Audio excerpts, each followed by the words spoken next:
महाराष्ट्र में महाविकास आघाड़ी में सीटों पर सहमति बन गई है और खबर मिल रही है कि थोड़ी ही देर में प्रेस कॉन्फ्रेंस होने वाली है महाविकास आघाड़ी की, जिसमें सीटों का ऐलान होगा। सूत्रों के मुताबिक शिवसेना यूबीटी 22, कांग्रेस 16 और एनसीपी शरद पवार 10 सीटों पर चुनाव लड़ेगी। तो पूरा जो 48 सीटों का आंकड़ा है, इस पर सहमति बन गई है। महाविकास आघाड़ी के जो नेता हैं उनकी थोड़ी देर में प्रेस कॉन्फ्रेंस होने जा रही है और माना जा रहा है कि जो सारी तस्वीर है वो साफ हो जाएगी। तो लंबे समय से जो अटकलों का दौर चल रहा था महाराष्ट्र में, जो सीट शेयरिंग को लेकर तमाम चीजें नहीं बन पा रही थी, अब वो बेहतर हो गई हैं, तय हो गई हैं। और देखिए, हम आपको तस्वीरें दिखा भी रहे हैं।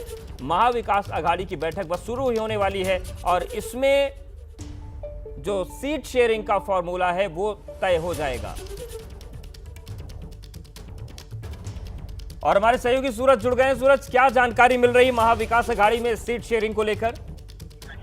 जी बिल्कुल, देखिए तीनों पार्टी के जो शीर्ष नेता हैं वो फिलहाल जहाँ पर प्रेस कॉन्फ्रेंस होने वाली है वहाँ पहुँच गए हैं। कुछ ही देर में मंच पर आएंगे, मंच पर आकर मीडिया को संबोधित करेंगे। जहाँ तक बात की जाए तो जो फॉर्मूले की बात कर रहे हैं, तो वो फॉर्मूला अब तक जो सामने आ रहा है उसके मुताबिक 22, 16 और 10 इस पर मुहर लग चुकी है, लेकिन औपचारिक तौर पे ऐलान करना अभी बाकी है। तो कुछ ही समय में सारे जो तीनों शीर्ष नेता है वो मंच पर आएंगे और इसका आधिकारिक रूप से ऐलान करेंगे। आपको बता दें कि अभी तक जो ऐलान किए गए हैं औपचारिक तौर पर, वो शिवसेना ने 21 सीटों पर अपने उम्मीदवारों के नाम ऐलान किए हैं, कांग्रेस ने 13 पर और जो एनसीपी है शरद पवार की, उसने 7 सीटों पर अपने उम्मीदवारों के नाम का ऐलान किया है।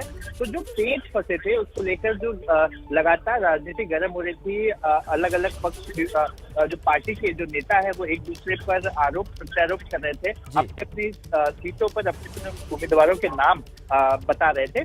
तो आज जितने भी पेच है वो पेच सुलझ गए हैं, बिल्कुल सुलझ गए हैं। सूरज, इस प्रेस कॉन्फ्रेंस पर नजरें आप बनाए रखिएगा। मृत्युंजय भी हमारे साथ जुड़ गए। मृत्युंजय, जिस तरीके से लंबी उहापोह चल रही थी, खासतौर से कुछ क्षेत्रों को लेकर, कुछ सीटों को लेकर, जिस तरीके से पूरा फॉर्मूला तय नहीं हो पा रहा था, अब सब कुछ ठीक है, सारी सहमति बन गई है?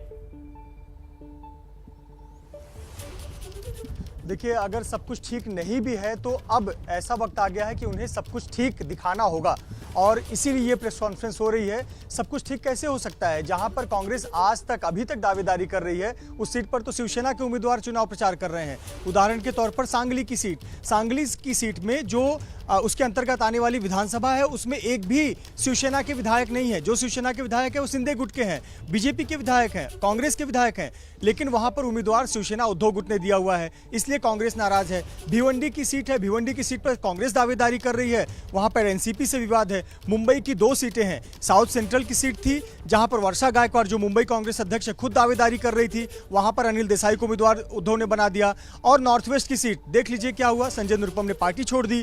तो नाराजगी तो निश्चित तौर पर है। और एक और चीज कि शिवसेना क्षेत्रीय दल है, कांग्रेस राष्ट्रीय पार्टी है। एक राष्ट्रीय पार्टी मुश्किल से 17 सीट पर लड़ने जा रही है, ऐसी स्थिति बन गई है। तो आप इससे नाराजगी तो कार्यकर्ताओं में है।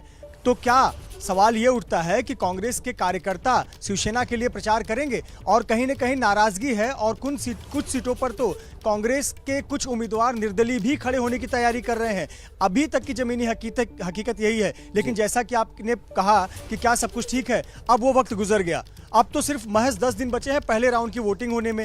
अब अगर सब कुछ ठीक नहीं भी है तो उन्हें एक मंच पर बैठकर ये कहना होगा कि हाँ, हम सब कुछ ठीक है, हम लोकतंत्र के लिए, संविधान बचाने के लिए, मोदी सरकार को हटाने के लिए हम सब एकजुट हैं। इसी वाक्य को कहते हुए वो प्रेस कॉन्फ्रेंस करने वाले हैं और अब उन्हें ये जनता के बीच में मैसेज दिखाना ही होगा कि महाराष्ट्र विकास आघाड़ी एक थी और एक मन से और एक शब्दों के साथ मुद्दा लेकर जनता के बीच जा रही है। मृत्युंजय, जैसा कि आपने पूरा सारांश में पूरा समीकरण समझा दिया कि कहां पर क्या हो रहा है, बड़े नेता तो फिर भी बैठ सकते हैं, लेकिन जो जमीन पर कार्यकर्ता काम कर रहा है, जिसको पार्टी का झंडा और डंडा उठाना है, उसे क्या ये नेता समझा पाएंगे कि हम साथ बैठ गए हैं और तुम भी संघर्ष में कूद जाओ?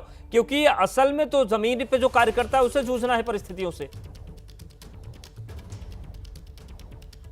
बिल्कुल सही कहा आपने, बहुत महत्वपूर्ण क्वेश्चन है। क्योंकि देखिए, ये गठबंधन में यहाँ पर मजबूरी की गठबंधन बनी हुई है। यहाँ पर दल मिल रहे हैं लेकिन दिल नहीं मिल रहे हैं, दिल कार्यकर्ताओं के भी नहीं मिल रहे हैं। इतने वर्षों तक बाला साहब ठाकरे की पार्टी शिवसेना जो इतने वर्षों तक कांग्रेस का विरोध करती रही, क्या कांग्रेस के नेताओं को जाकर अचानक से शिवसेना के वोटर मतदान करेंगे? ये बहुत बड़ा सवाल है।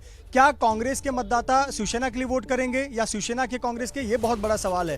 तो कहीं ना कहीं कार्यकर्ताओं में सामंजस्य होना चाहिए। अभी भी कार्यकर्ता अपने नेता के पीछे हैं और नेता ऊपर से हाईकमान का या फिर अपने वरिष्ठ नेताओं के आदेश का इंतजार कर रहे हैं कि हमें प्रचार करना है, किन सीट पर